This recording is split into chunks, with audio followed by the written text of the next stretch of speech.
안녕하세요. 이번 시간에 이제 개화정책의 모순이 폭발했던 이모곤란과 갑신 정변에 대해서 보도록 하겠습니다. 자, 먼저 이모곤란입니다.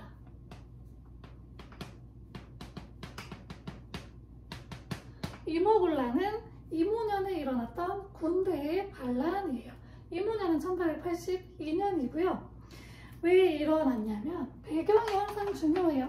역사에서 이 사건들은 배경이 굉장히 중요합니다. 그래서 이 사건이 왜 일어났는데, 왜 일어났냐?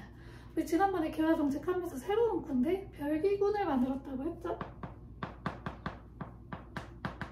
얘는 신식군대예요. 그러다 보니까 기존에 있던 구식군대들이 굉장히 차별을 받기 시작을 해요. 옷, 무기 당연히 차별이 있고요. 얘네 일본 교관이지만 아니었어요. 거기다가 이건 진짜 하지 말아야 돼요. 돈을 안 줬어요. 일을 했으면 돈을 줘야 될 거 아니에요. 일하시는 분들 계실 텐데 일을 했는데 돈을 못 받으면 열받죠. 얼마나 밀렸냐? 13개월이나 밀렸었대요. 1년이 넘었었어요. 그걸 참고 있었던 게 진짜 대단해요.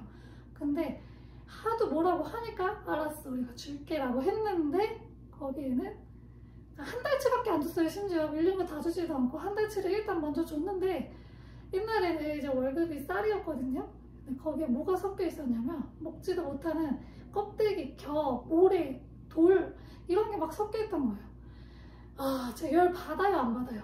열 받죠. 그래서 터져 나온 게 이모곤란입니다. 선해청이라는 데를 먼저 습격을 해요. 여기가 이제 월급 주던 곳이었고, 여기를 이제 습격을 한 다음에 또 어떻게 하냐? 별기군의 교관이 일본인이라고 했죠?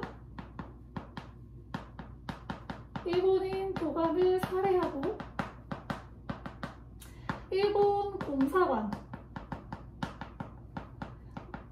불태워요. 방화해요.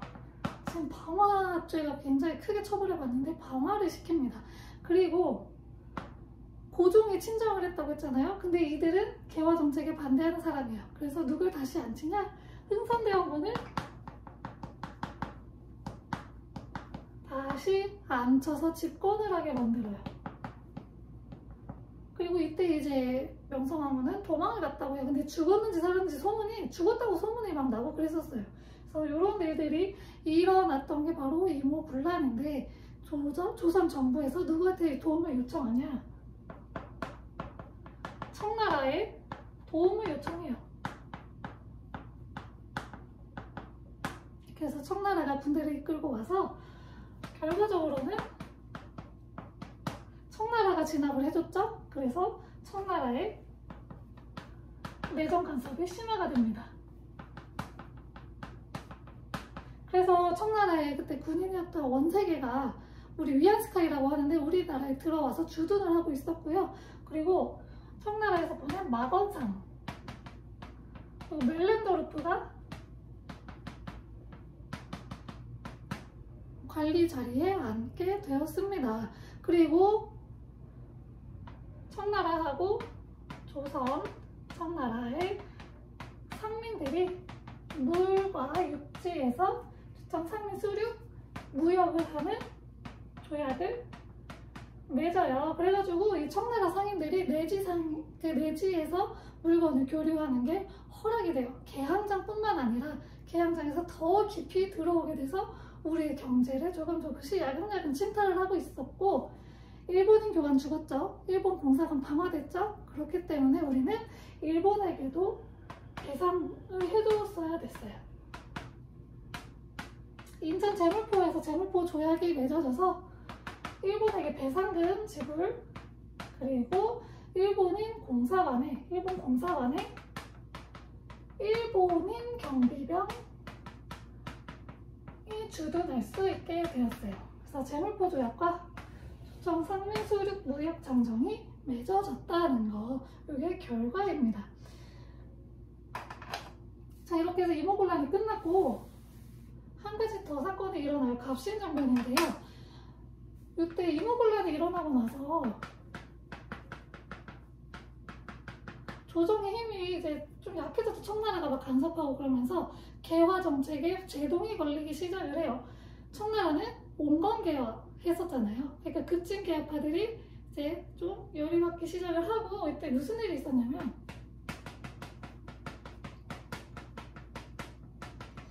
나라에 돈이 좀 없었어요. 왜냐면 개화 정책을 시행을 하니까 새롭게 뭘 계속 만들어야 돼서 돈을 계속 써야 되잖아요.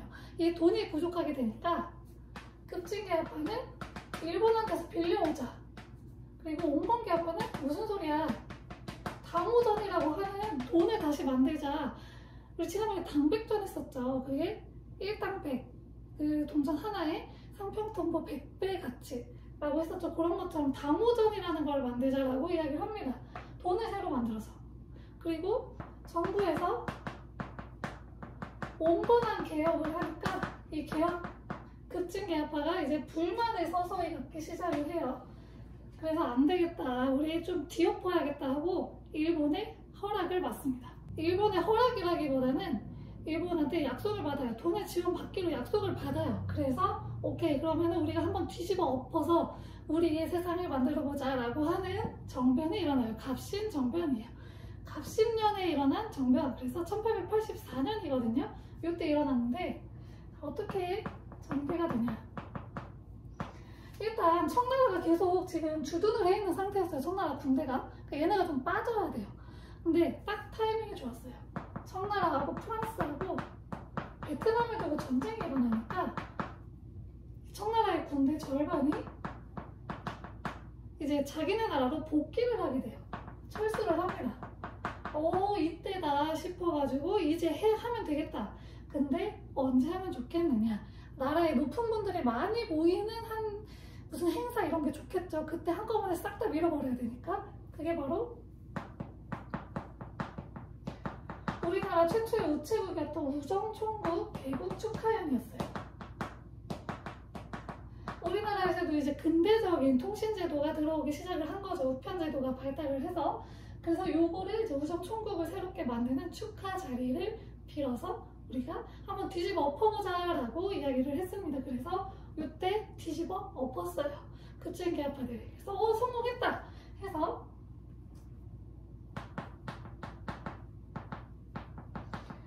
우리의 개혁 그런 내용 14개조를 발표합니다. 여기의 내용은 문벌을 폐지하고, 이거 굉장히 평등한 거죠. 문벌이니까 양반들 이야기예요. 대대손손 내려오는 관리 집안의 문벌이라고 하는데 이거 없애버리고, 그리고 그 국가의 재정, 국가의 돈을 한 군데서 호조해서 다 관리를 하자. 여기저기 흩어져 있으니까 돈 관리가 제대로 안 되고 어디에 쓰는지도 모르고 하지 않느냐. 호조해서 재정을 다 한꺼번에 관리를 하자. 그리고 보부상 단체였던 해상공국이 있어요. 여기가 폐단이 좀 심했대요. 그래서 해상공국을 폐지를 하자. 이 해상공국이 그 명성황후였던 민씨 세력 있죠. 거기하고 좀 연결이 돼 있었대요. 그래서 여기를 폐지를 하자. 그리고 대원군 다시 데려오자. 흥선대원군. 여기서 얘기를 안 했는데 결과에 흥선대원군 납치됐어요. 청나라로. 그래서 흥선대원군 다시 데려오자 라고 하는 등등의 내용들이 담겨 있었는데 결국에는 이것도 진압이 되었습니다. 3일 천하로 끝났어요. 실제 시간은 72시간도 안 됐대요. 되게 짧았대요. 결국에는 진압을 당했고, 갑신정변의 주요 인사였던 홍영식 같은 경우에는 죽었고요.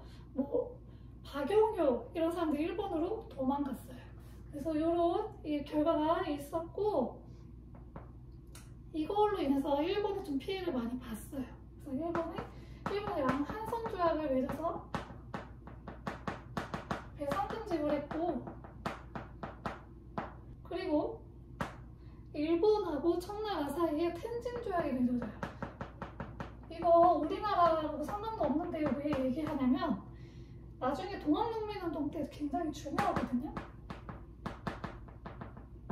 이게 뭐냐면 일본이랑 청나라가 조선에 군대를 이제 파견을 할 때에는 각 나라한테 알리기로 약속을 한 거예요. 그래가지고 이 텐진 조약이 두 나라 사이에 맺어지게 되었습니다. 이 사건의 의의와 한계로는 일단 우리가 좀 근대적인 주권 국가를 만들자. 청나라의 간섭을 배제하고 일본의 간섭을 배제하고 우리만의 근대 주권 국가를 만들자라고 하는 최초의 운동이었어요.